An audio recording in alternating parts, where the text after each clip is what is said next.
Councilwoman.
All right, I'd like to call the meeting to order of the Planning, Building, and Zoning Board today. And for the first thing, besides calling to order, we would like to get approval of the agenda for today. Can I get a motion for that? Motion to approve. Is there a second? Motion carries, agenda approved. I'd also like, has everyone had a chance to look at the minutes from last time? Are we ready to approve those? Yep. All right, may I get a motion? Motion to approve the Chris. second. All in favor? Aye. Aye. Motion carries. All right, the first agenda item will be a proposed road name of Starry Night Lane, which connects to Freeze Creek Road, proposed by Varan Bala applicant. This road is located in Jenkinsville, South Carolina, and located on tax map number 138-00-02-033-000. Joseph, may I have the staff recommendations? Thank you, Julie. So the request this evening is from Varun Bala, applicant, is requesting to name his private road Starry Night Lane. This road spurs off of Freeze Creek Road and is located in Jenkinsville, South Carolina. The request to name this private road Starry Night Lane has been approved by the 911 Addressing Department and complies with road naming regulations. Back to you, Julie. Are there any questions regarding this or discussion? Do I hear a motion? I'll make a motion that we approve the name change to Starry Night Lane as indicated. Okay. Motion seconded. Motion passes, so we will change the name to Starry Night Lane. Sorry, forgot to take the vote. All in favor? Aye. All right, now the motion passes. Thank you. And we can change the name of the road to Starry Night Lane. All right, the second item is the family exemption variance from Article 2, Section 24, the minimum lot area of the Fairfield County Land Management Ordinance number 599. The property is located at 384 Osborne Lane, Ridgeway, South Carolina, 29130 on tax map number 201-00-01-140-000. Joseph, what are the staff recommendations on that? Varnell Belton, applicant, is requesting a family exemption variance from Article 2, Section 2.4 of the Fairfield County Land Management Ordinance, number 599. This section sets forth requirements for minimum lot areas in the amount of 43,560 square feet for lots on individual wastewater systems in the RD1 zoning district. Property is located at 384 Osborne Lane on tax map number 201-0001-140. Applicant wishes to subdivide the parcel, which consists of 0.25 acres as reflected on the reference property survey, which does not meet the requirements for minimum lot areas as set forth in Article 2, Section 2.4 of the Fairfield County Land Management Ordinance number 599. The applicant is requesting a family exemption variance to deed land to her son, Justin Belton. Section 8.2, exceptions and modifications of the Land Management Ordinance, allows for family exemptions of properties deeded to an immediate family member. As such, approving the variance would not deviate from the applicable standards. And if you take a look in your supporting documentation, they do have a survey. So the property right now is approximately 1 acre, and she's looking to subdivide out 1/4 of an acre to deed to her son. Back to you. Is there any discussion regarding this motion or this matter? Do I have a motion on the floor? I make a motion that we approve this exemption for the, Did you guys want to hear from the applicant? oh, sure. See if he's here. So did you guys want to hear from the applicant? If you guys have any questions or anything?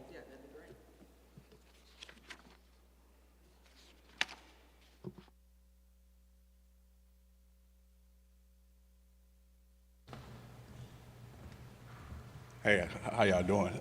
I'm Justin. It's my mom, Varnell, my fiance as well. We just moved down here from Charlotte. She's born and raised from here, so she's getting a little older in age, so just trying to move down here and help her out a little bit, get a little southern hospitality with her. So, you know, just moving in, just trying to, like you said, it's an acre lot, trying to get it deeded, parceled off for 1/4 acre for me and my fiance to have a little small living arrangement there to help her out. And yeah, that was about all. Yes, sir.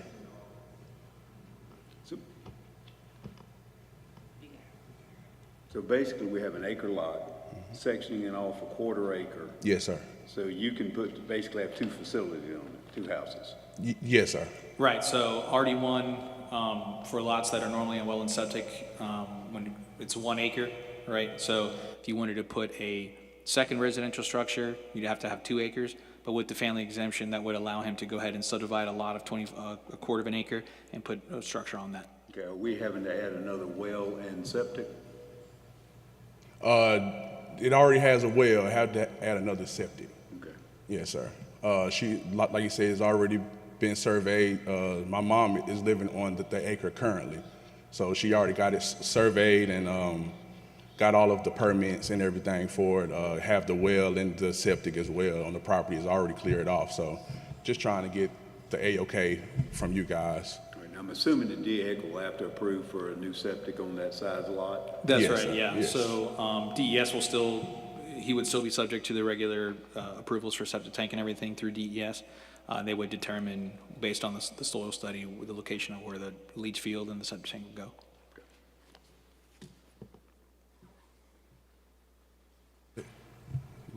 We all set? Thank you. Thank you. I have a motion, we approve it. Yeah, I have a motion to approve it. All right, there's a motion on the floor to approve it. There's a second. All in favor, say aye. Aye. Motion carries.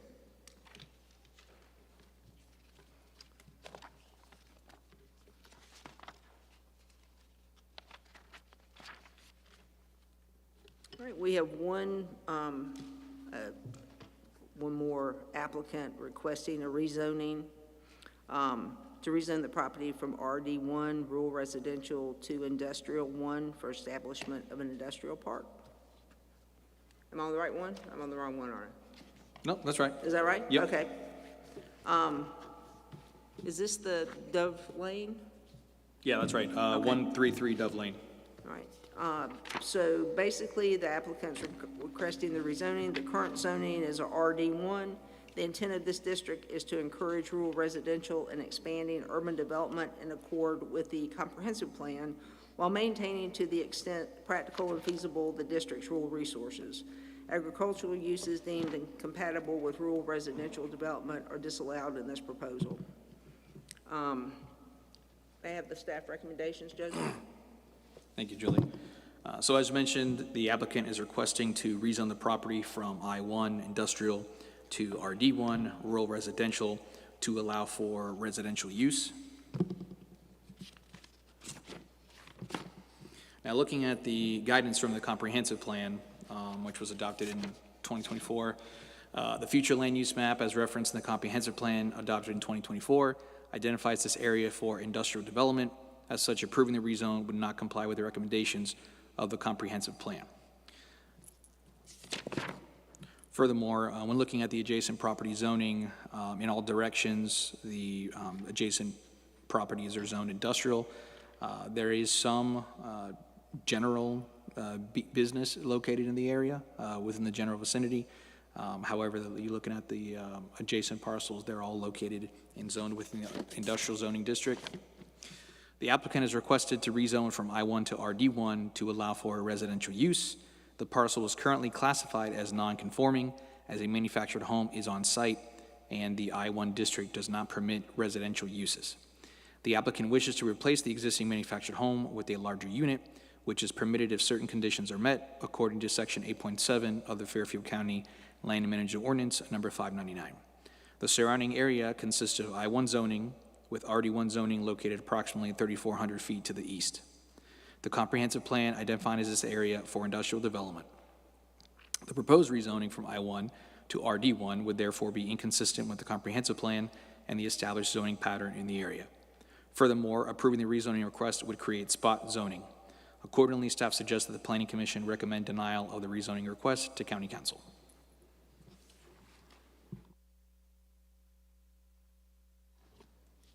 All right, and we have a speaker here, Mr. Barefoot. Barefoot? Yes. I think the applicant might be here as well, if y'all wanted to hear from him. The applicant. Oh, okay, let's go in that direction then, the applicant first, and then you, sir, second. Thank you. Okay. How y'all doing? My name is James Barefoot.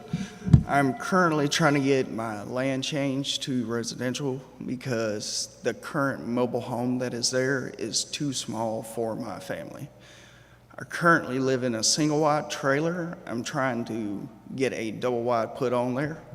So my children have their own rooms instead of all having to be bunched in one room.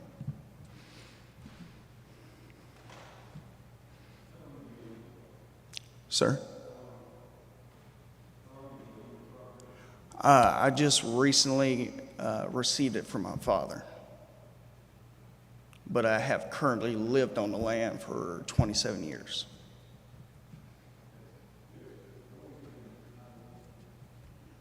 No. Triggered I-1, I mean, back in 2012 is really when the large-scale zoning took place countywide, and it was rezoned to industrial. So that's why the property is non-conforming. But like I said, if certain conditions are met, such as setbacks and dimensional requirements and everything, he would be able to replace that structure with the larger one if those other conditions are met. But it could be- rezoning would be obviously more convenient for future residential uses and everything. Right, so it could have been it was rezoned around him.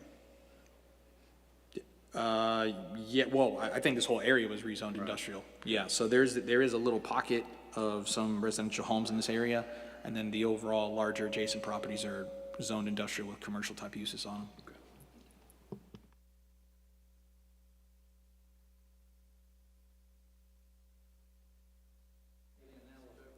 I'm sorry, say that again?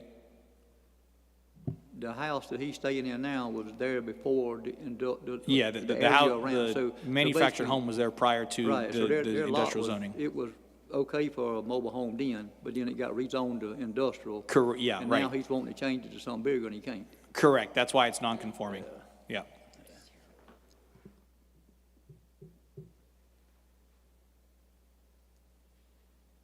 Keep in mind too that whatever y'all decide, this is simply a recommendation to county council, and county council would make the final vote.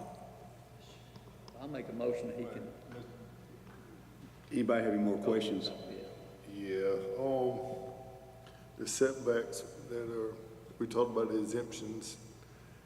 Is it feasible, we think, that Mr. Barefoot can meet those and keep this I-1 so that we can get the best of both worlds, if you want? Yeah, he did submit a site plan that reflected the larger double wide dimensions, and he was able to meet the setbacks. So this is not necessarily a death sentence if we didn't approve it, as long as we can meet those setbacks and keep it. Right, so if the rezoning was denied, he would be able to replace the structure that's there with a larger structure if the site plan that submitted was accurate. However, obviously for future type uses for residential, he would still fall under the nonconformity regulations. So those regulations would have to continue to be met. If he wanted to do something like an accessory structure in the future, detached garage, something along those lines. And I assume all those other structures in that area are the same thing. That's right there off Cook Road, right there where I Yeah, look at it. yeah, so that whole little pocket, it's maybe 5 or 6 homes that are kind of bunched together, and those are all non-conforming since they were residential uses that were present on the site prior to the industrial larger park. scale industrial Ours zoning and taking the one place. behind us, the bigger one for sure. Right. How much industrial is out Well, In terms of acreage or in terms of, in terms of buildings? the one off of, Peach Road actually circles all the way back around to Cook Road. And this is kind of in that pocket where it comes behind. And then Isola, we got ours in front of this property, just about it, almost exactly in front of.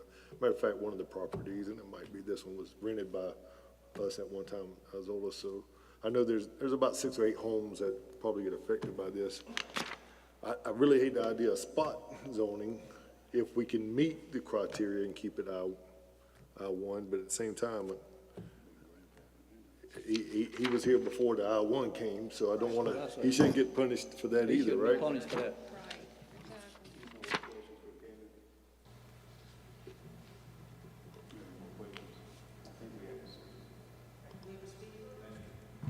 Thank y'all.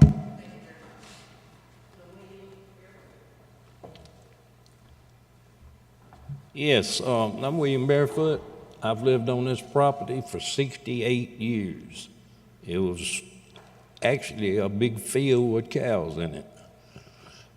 Long story short, my son needed a place to put a trailer. He bought a single wide trailer because it was 2 people. Now he needs to go bigger with a double wide because there's 6 people. And possibly could be some more. But that's the biggest thing, is he just needs a permit to put a bigger trailer in there. And I know y'all all about housing and everything, so I don't know if you can zone it residential now and turn around after everything's said and done and rezone it back to come, you know. I don't know. How long has a single wide trailer been on your property?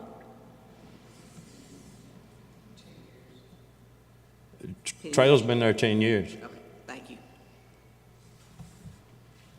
Any further questions? Any discussion? did, based on some of your questions earlier, so section 8.7 nonconformities, there's a cutout here. Enlargement or expansion of nonconforming uses. Enlargement or expansion of a nonconforming building, use, or structure shall be permitted, provided such enlargement shall meet all applicable setbacks, buffer yard, and off-street parking requirements for the district within which it is located.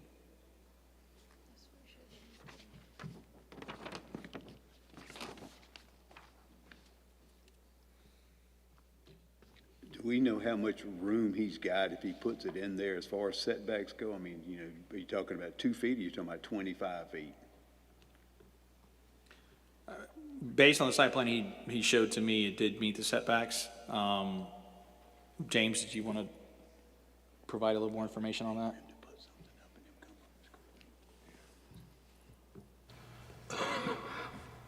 So it's roughly 25 feet from the perimeter that my dad currently owns, and then another 37 feet from the other piece of property that my father owns, and then it is 47.4 feet at the other point as well. Thank you. Yes, sir.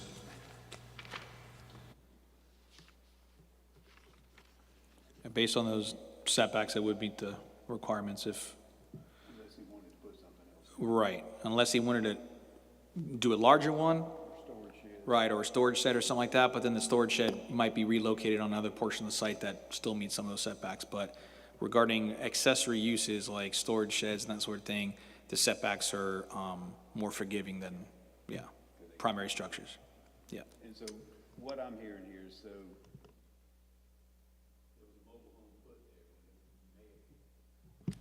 so there was a mobile home put there when it may have been residential RD1, RD, and now it got changed to I1. Right. So, I mean, I don't know the exact year, but around 2012 is when all the countywide rezoning took place. And I mean, we've been at this issue before. I mean, that's why both lakes are zoned R1, and there's properties right across the street that are zoned RD1 with the same kind of use on them. I have one piece of property that's split with both. Yeah, so when the countywide rezoning took place in 2012, it kind of created all these issues. And it's possible that over time, especially with the comprehensive plan being done in 2024, that some of those areas obviously are meant to protect and everything regarding industrial. So more of these pockets are going to continue to pop up as we get these requests like this.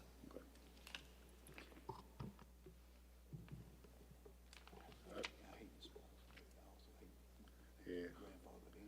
But even if we keep it I1, it sounds like in its current condition, he would be able to get this. Yep, it would have to be. Yep. As currently stated, if he moved just the trailer in, that would be okay. Right. If he Yeah. wants any other normal home things, like an outbuilding. or Right, a yeah, deck or I something think like that's that. where the request came from, because I'd mentioned him, hey, you can replace this right now, but in the future, if you wanted to do additional things, you would still have to meet those requirements, and then this issue can continue to arise. If, for example, you wanted to put a second home out there, you would have to meet those requirements as well. So rezoning to RD1 would simply make it easier for the applicant, but so long as the requirements regarding the dimensional requirements like the setbacks, the buffer yards, the parking requirements, and everything like that are met, he would be able to do the replacement of the mobile home in addition to other accessory structures, if those same structures as well meet the requirements. So it's possible to do it without the rezoning? Right, so for example, If he was there before, he should be able to do it now within so many days if he removes that house, right? so I mentioned the language regarding enlargement or expansion. There's also language regarding the replacement. So this is in the event that there is a home out there or use that is destroyed, let's say there's a fire or something like that. A building permit for the replacement of a non-conforming building or structure where damaged or destroyed must be initiated within 12 months of the time of the damage or destruction, or forfeit the right of replacement. This is the grandfathering clause. Damaged structures not replaced within this period shall be cleared and the property and grounds properly restored. Replacement, if initiated within 12 months of the time of damage or destruction, shall adhere to all applicable requirements. And we're talking about 7/10 of an acre, right? Yes, right. And if you take a look at, the picture for the property in the report, it is a flag lot. So if in the future he wanted to, let's say, add a second home out there, he wouldn't be able to do it unless he pursued family exemption. And even then, we'd have to see if family exemptions can still apply to flag lots, because flag lots can't be further subdivided. But just to be clear, right now, for stated clear purpose, he can put that bigger home out there right now. Right, yeah. Everything we're talking about right now is all future what ifs, right? With what he wants to do right now, with the replacement of remove the smaller mobile home to add a larger one, if the site plan that he submitted, like you said, was accurate, it's got 25 feet around and plus in some other areas, it would meet the requirements, and he would be able to do it. Currently, as is, right. For what is currently proposed, yes. It may not meet the sentence in here about eliminating permanently by the operation of potential threat of pollution that industrial activity could be established. No, it doesn't necessarily, leaving it out one doesn't solve that problem. Right. Change it to RD1. Right. But this current situation with the change in the family, growth or whatever, that we would be able to meet that and keep it I-1 as is right now. without Right, being- yeah, because ultimately, I mean, the I-1 district doesn't allow new residential uses, period. So if this lot was empty and was just raw land and he had applied for a home, we wouldn't be able to do with that rezone. So that's why the use is non-conforming. But if the setbacks by county laws changed, it could affect him at that point too, right? So that the use is still non-conforming right now, so, I mean, that's the setbacks right now. All right. Right, so I imagine, depending on whatever decision you guys do either way, he's still gonna go ahead and submit for that. I mean, the setbacks aren't gonna change in a week, so. Okay. But if in the future, for example, like you were saying, Mike, that let's say the setbacks do change in the future, and a couple years from now, he goes to add another structure or do an expansion, whatever, then those would have to meet the setbacks in place at that time. Then it becomes multiple non-conforming. Right. But with the setbacks that are in place right now, the site plan would meet those requirements. Now that I'm aware that changing the RD1 is not a make or break as far as him being able to get that larger structure in there, I like to keep that as a nice flow of industrial as it currently is. That way it doesn't really affect everything, and he still gets the mobile home as long as the county is good with that. You're different? Yeah, well, would the taxes change?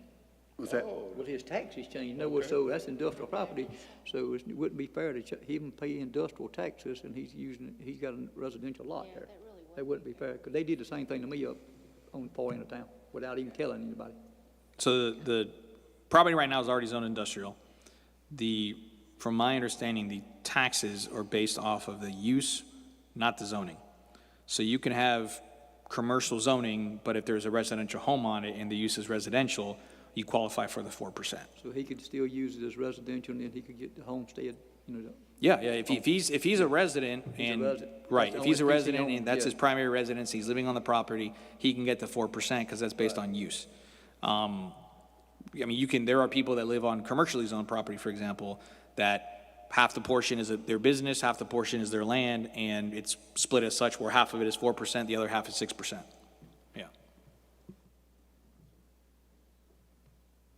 Well, the thing I totally agree with this, I like keeping things in sync. However, since this was a resident that was changed to industrial, to me, it's almost a grandfathered issue to where it should stay, where he can keep the use however he wants to use it. And I'm not that familiar with this area, but I can't see that this area would be just a magnet for industry to come flying into, and where a 0.7 acre lot would affect too much out there, especially if there's something there already. I mean, if he kept what he wanted right now, it could stay there forever, and nobody could do anything about it. And so that's kind of the way I was looking at it was, I understand what you're saying, but I just think that, to me, it's one of those things where if I had a house and it's almost eminent domain, where the county comes in and says, sorry, I want industry out here, you're gone. That's, kind of what sticks with me, but. Yeah, I mean, bouncing off what you said, Mike, the use would be allowed in perpetuity, and the only time that he would not be subject to the grandfathering is if there was a house fire, there was damage to the property, total loss, and it was not, he did not initiate the replacement of that within 12 months. So there was a house fire, and then 3 years later he decides, well, I want to replace that. Too late at that point in time. Then you would not be able to qualify for the grandfather, and the only way to put residential on it would be to rezone. Yeah. But other than that, I mean, with it being a non-conforming use, the residential use would continue as allowed since it was there prior to the industrial zoning being implemented.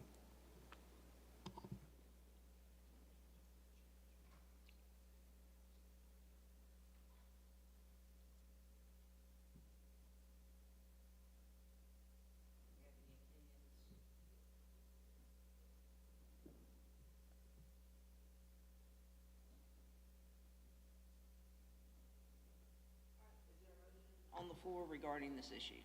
I'd like to make a motion to be able to change it to R1. I second. Well, and the request is from I1 to RD1. Excuse me, RD1. I second. Can I have a vote? All in favor? All opposed? Motion carries. Do we have anything else, Joe? That's it for right now. All right. Thank you to everybody who showed up. The meeting is adjourned. Well, wait a minute. May I have a motion to adjourn the meeting? I I'll can't make do a that motion to- myself. Yeah, I make a Is there motion to second? adjourn. All approved? Aye. Meeting